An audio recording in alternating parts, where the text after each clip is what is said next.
Genesis chapter 4, and we're going to read verse 19. Then we jump down to 23 and 24. Verse 19, and Lamech took unto him 2 wives. The name of the one was Ada, and the name of the other Zillah. Let's jump down to verse 23. And Lamech said unto his wives Ada and Zillah, hear my voice, you wives of Lamech, hearken unto my speech, for I have slain a man to my wounding, and a young man to my hurt. If Cain shall be avenged sevenfold, truly Lamech 70 and sevenfold. We have established that polygamy is primarily a rebellion against the pattern that God established in the beginning. God's pattern for marriage in creation is an intimate sexual relationship between one man and one woman. That is the way God created it to be. Polygamists and its other variant are direct result and extension of the rebellion of human, rebellion against the authority of God, rebellion against the rule of God. Now, we have been looking at 2 customs of ancient Near East. That is the culture around the time that the Old Testament was written. We have been looking at 2 customs of Ancient Near East that significantly contribute to the incident of polygamy in the Old Testament, because we were asking ourselves that question, that there are Old Testament Bible characters that were polygamy, and the Bible, there's no place in the Bible, in the Old Testament, I'm talking about the Old Testament now, where the Bible outrightly come against the practice of polygamy. Now, when we go into the New Testament and when we compare scripture with scripture, we saw that this is an aberration, okay? And we are looking at the reason why there were polygamists in the scripture. And we have looked at a couple of reasons, and I'm not going to go back to those things. These reasons are not exhaustive. We are just touching about a couple of them. So we are looking at these 2 customs, and we said that both these customs are tied with childlessness. They are tied with childlessness. That this custom is trying to solve a problem that was difficult in those days. So number 1, we have looked at what we call levirate marriage. We have looked at the why and the how of this custom, and we have looked at 1 or 2 biblical examples. In the New Testament, however, when you read the New Testament in the book of 1 Corinthians chapter 7 verse 39, I will read in a bit. When you read that, you will see that the New Testament says that a widow is free to marry whomever she wanted, as long as that individual is a fellow believer. Let me read that. 1 Corinthians chapter 7 verse 39. It says, the wife is bound by the law as long as her husband liveth. But if her husband be dead, she is at liberty to be married to whom she will, only in the Lord. You see? So in the New Testament, the levirate marriage seems to have been superseded, if I can put it that way. So in the New Testament, a widow is free to marry whoever she wanted, okay, as long as they marry in the Lord. So that was the levirate marriage. Now let's look at the second custom, that causes people, or that also contribute to the incident of polygamy in the Old Testament. Remember what we said, that this is not about the selfishness of the man involved. This is not about, sexual promiscuity of the man involved. This is not about the looseness of the society. This custom that I'm looking at is actually about protecting a woman that is childless. Okay, these 2 customs is tied up to childlessness. So we are going to look at the second custom here. But to do that, let's first of all take some reading from the scripture. I'm going to read Genesis chapter 16, and we're going to read verses 1 to 3. Now Sarai, Abraham's wife, bore him no children. You see, again, we are coming into this situation of childlessness. And she had an handmaid, an Egyptian, whose name was Hagar. And Sarai said unto Abraham, behold, now the Lord has restrained me from bearing. I pray thee, go in unto my maid. It may be that I may obtain children by her. And Abraham hearkened to the voice of Sarai. And Sarai, Abraham's wife, took Hagar, her maid, the Egyptian, after Abraham had dwelt 10 years in the land of Canaan, and gave her to her husband to be his wife. Now there is a custom here. So Sarah has a servant. So she gave her servant to Abraham as wife. You can see here that Abraham did not reject this arrangement or proposal that Sarah was offering, because it was a common practice in those days. Okay, remember the issue here. There's some issue here. Number one, it was because Sarah was childless. Number two, it was Sarah that was the prime mover of this transaction. Number three, Agar was Sarah's servant. Now, in those days, women will have their own servant, their own personal servant. Okay, remember when the servant of Abraham went to pick up Rebecca for Isaac, they gave Rebecca, the family gave Rebecca her own personal servant. So Agar was Sarah's personal servant, and it was Sarah that gave Agar to Abraham. It was not Abraham that lusted after Agar, and that is very, very important. Number four, the reason for this transaction was clearly expressed here by Sarah. He said, "It may be that I may obtain children by her." In other words, the practice in those days is that if Agar got pregnant, okay, that baby actually belongs to Sarah. And even though Agar has now stepped into the shoe of a wife to Abraham, actually she still remains Agar's servant. And this is very, very important. And that's the reason why I have called this second custom, for the want of other term, I've called it either a secondary marriage or a surrogate marriage. Now, that is a word I've coined. I just couldn't find any word for this custom in literature, so I will call it secondary or surrogate marriage. Now, we see that same story in the case of Jacob. So let us read Genesis chapter 30. I'll read verse 1 to set the tone for us, then we drop down to verse 3. "And when Rachel saw that she bore Jacob no children, Rachel envied her sister and said unto Jacob, Give me children, or else I die." Obviously, you know the story. Jacob loved Rachel. Jacob was strict, was married to Rachel's sister Leah, and then he had to work again to marry Rachel. Now he was married to two sisters. But Leah was having children left, right, and center, and Rachel, who was Jacob's the love of his life, had no children. And obviously it has come to a point here where Rachel was really so frustrated. Now verse 3, "And Rachel then said, Behold my maid Bilhah." And you can see the same pattern of what happened with Sarah. So Rachel came and said, "Look, I have my own maid. This is my servant. Her name is Bilhah. Now go in unto her." Again, remember, in this case, again, it was Rachel that made this move. It was Rachel that offered a servant to Jacob. "Go in unto her, and she shall bear upon my knee, that I may also have children by her." You see, again, we can see the express purpose. This was not because of jealousy or envy or sexual promiscuity of a man. It was a woman offering a servant to her husband for the sole purpose of the servant to bring children for her.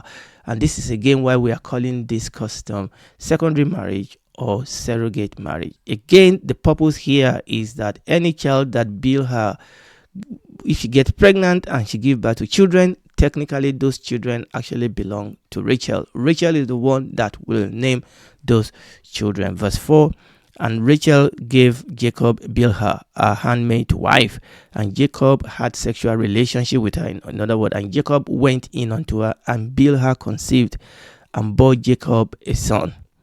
Verse 6, "And Rachel said, God has judged me, and has also heard my voice, and had given me a son. Therefore called she his name Dan." Do you see what is going on here? Rachel said, God has given me a son. As far as Rachel is concerned, and as far as that custom is concerned, this child belonged to Rachel. And it was Rachel that named the child. And Bilhah, Rachel's maid, conceived again. You see, this is what is going on. Now, this is the problem here. Leah, who has had many children by this time, unfortunately, Leah also did exactly the same thing that Rachel did. Verse 9 says, "And Leah saw that she had left bearing. She took Zilpah, her maid, and gave her Jacob to wife." Now, this is a big problem here. Now, Leah is abusing this custom. Leah didn't need to do this. Leah already have children. Okay, Leah didn't need to give her own handmaid to Jacob. All right, she's doing this because her sister has done it. Okay, and then she wants to still keep having children, and then she gave our own handmaiden also to Jacob. So suddenly, Jacob, that only wanted to marry Rachel, ended up marrying two wives, Rachel and Leah, and now he's ended up having four wives. Okay, and this is the custom in those days, and you can begin to see some of the challenge of this custom. So whereas when we were looking at levirate marriage, it's about the affair and welfare of a childless widow, this secondary or surrogate marriage is about the affair and welfare of a childless wife. Her husband is still alive, but she doesn't have a child. So it's about the affair of a childless wife. Again, the reason for this is because of the stigma, the reproach of childlessness in those times in ancient Near East. Now, in levirate marriage, it is the brother that steps in the shoe of his dead brother in order to make children for his dead brother. But in surrogate marriage, a childless woman offers her slave to her husband. So it is the slave that steps into the shoe of her mistress in order to get children for her mistress. You see the difference. And of course, we will see that this is going to cause all sort of problems. Okay, we have seen the problem that this caused in the family of Jacob. The fact that Leah, that didn't need to do this, out of all this competition that is going on in the house, Leah didn't need to give her servant to Jacob, okay? But she went ahead and do that anyway because of the competition that was going on in the house. But in the case of Sarah, that created another difficulty. Genesis chapter 16, verses 4 to 6. And he, that is Abraham, went in unto Hagar, and Hagar conceived. Now, this is the problem. And when Hagar saw that she had conceived, her mistress was despised in her eyes. Some translations say her mistress became a contempt. And that is not supposed to be the case. Verse 5, and Sarah said unto Abraham, my wrong be upon thee. I have given my maid unto thy bosom. And when she saw that she had conceived, I was despised in her eyes. I have become a thing of contempt in her eyes. The Lord judge between me and thee. Now, verse is very, very important because Abraham reminded Sarah of what Sarah already know. And Abraham said unto Sarah, behold, thy maid is in your hand. Yes, she's given a child. You offer her to me. I've had sexual relationship with her. With your full consent, she's had a son, yes, but she's still your servant. But Abraham said unto Sarah, just wait, don't blame me here. She's still your servant. Okay, behold, thy maid is in your hand. Do to her as it pleased thee. Okay, it's your maid. So you deal with that issue. And Sarah dealt hardly with Hagar, and she fled from her face. Now, I mean, obviously, Hagar brought this upon herself because she was not supposed to do that. No, but this is the problem that this custom caused even in those days. Obviously, you know the story. The angels met Hagar and told her to go back and submit herself to her mistress, and obviously Sarah then get pregnant. And in the case of Rachel also did end up getting pregnant, even though they've used this surrogate slave. And you can see some of the challenges that this type of custom created even in those days. But there is one issue with this custom that I want to flag up also. Now, one issue with this custom of secondary marriage or this custom of surrogate marriage is that it assumed that the cause of infertility is always with the woman. Now, that is very, very important. This practice assumed that if a man and a woman are married and they are childless, it's assumed that the problem is always with the woman. I mean, obviously, in today's world, when we have a lot of civilization and development and science and medicine and things like that, we know that that is totally wrong. But even today in some cultures, some people still believe that. Some people still believe that if two couples are childless, that the problem is always with the woman, and which is the reason why some parent will then offer another wife to their son, and or some men will go outside and have illicit relationship because they want to have a child. Now, that is a wrong assumption. Now, let's go back to this case. Now, if a man is married to more than one wife, as we see in the case of Jacob, Rachel, and Leah, or as in the case of Elkanah, Hannah, and Peninnah. Now, if the man is culturally married to two wives, okay, fine. And if one is giving birth almost every year, and the other one is not getting pregnant at all, okay, the fair chance is that that second one is probably the problem. Okay, because there are two women in the house. Okay, and the man is having constant sexual relationship with them. In fact, in the case of Jacob, he was probably having more sexual relationship with Rachel because he loved Rachel better than Leah. Okay, in the case of Elkanah and Anna, because of the love that we know that Elkanah have towards Hannah, he was probably having a regular sexual relationship with her. Okay, fine. In that case, because there are two women in the house, so you almost have a test case against which. So you could say in that case that yes, most likely the problem is with the woman. Or if the man had other children before coming into this new relationship, maybe if for whatever reason they have to come into a new relationship, maybe lost his wife and due to other cases, right? So if the man already have children in previous relationship, and this, by the way, the same also applies to the woman.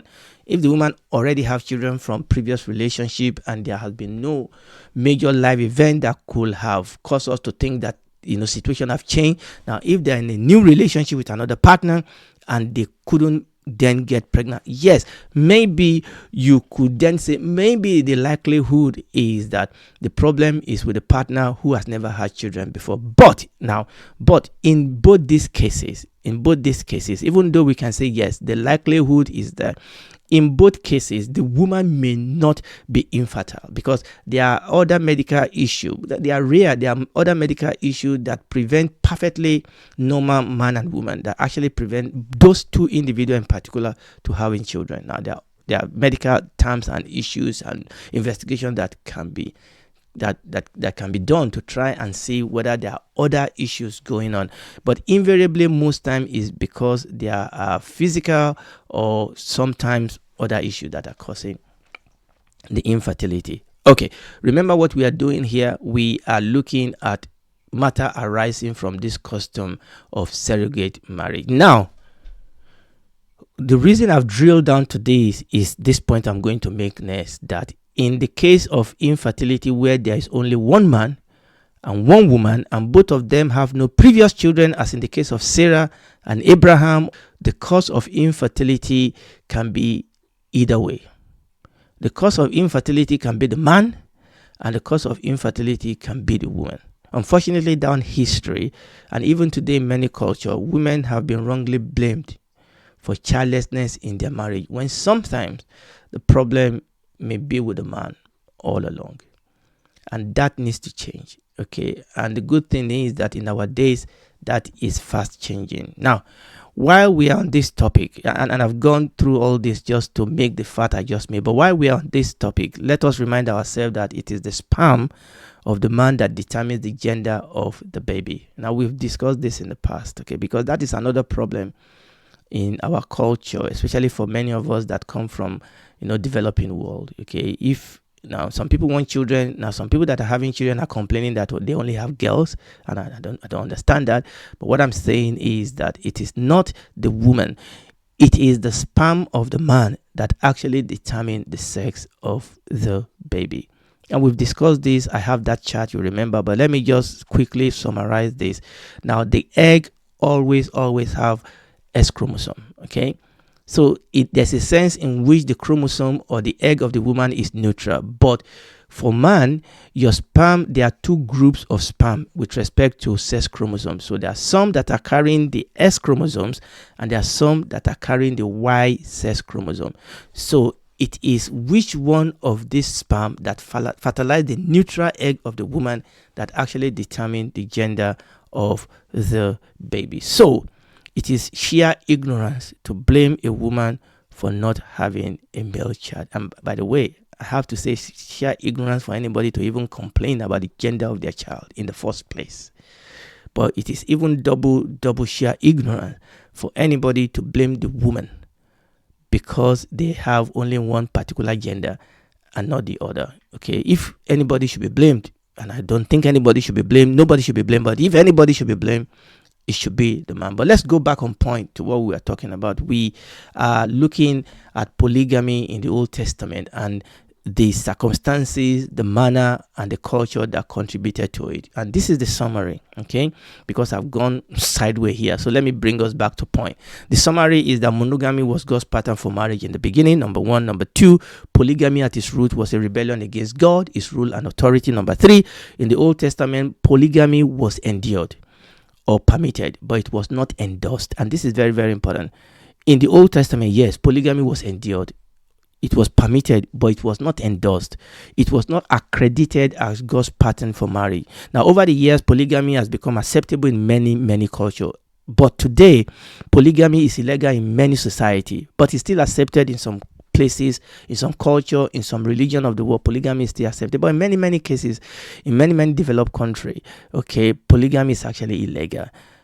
Now, finally, monogamy is God's pattern for marriage in the New Testament. In the beginning, it was the pattern. In the New Testament, it was the pattern. Now, as I round up today, there's an issue I just want to raise that we are going to key in by the grace of God when we come back next time. There's this big issue that polygamy posed to the church. And this is something that, the church has wrestled with for years and years and years. And this is the issue. The issue is that as Christianity was expanding then and today, polygamists are becoming Christians. Polygamists are becoming believers in Christ Jesus, and they are becoming members of the Church of God. Now the question is, what next? These are men whose culture or previous religion permitted them or even encouraged them to have many wives. Now they are Christian. Now they love the Lord. What are they going to do, if anything, with their many wives? Now, this is very, very important. This is a question that we need to look into. Should these polygamous men continue to live together with all their wives? Should the man divorce the extra wives and just retain one? And if so, which one of them should he retain? The first one or the most loved one?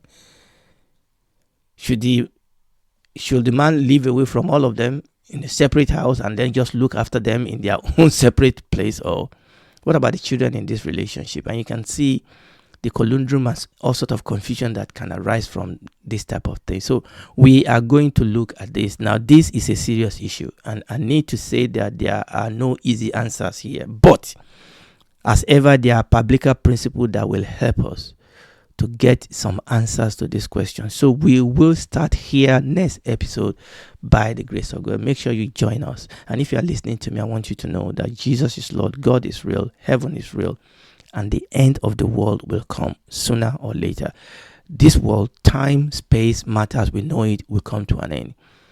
But every living soul, every living individual will spend eternity somewhere. It's either we spend eternity with God or we spend eternity in hell. But God wants you to spend eternity with Him. And the only way you can do that is to receive Jesus Christ as your Lord and Savior, because there's something in us that is all wrong. And God cannot force this on you. God wants to change it. God wants to make you His own. He wants to put His stamp upon you. And the only way you can do that is if you use your will to accept Him as your Lord and Savior. That give Him the consent to come in and do a deep work in you. Take that identity of evil out of you. Give you a new identity. And now you become a citizen of His kingdom, a member of His family. Then He can walk with you. He can talk with you. He can fellowship with you. And when this is all over, you can spend eternity with Him in the new heaven and new earth. Do it now.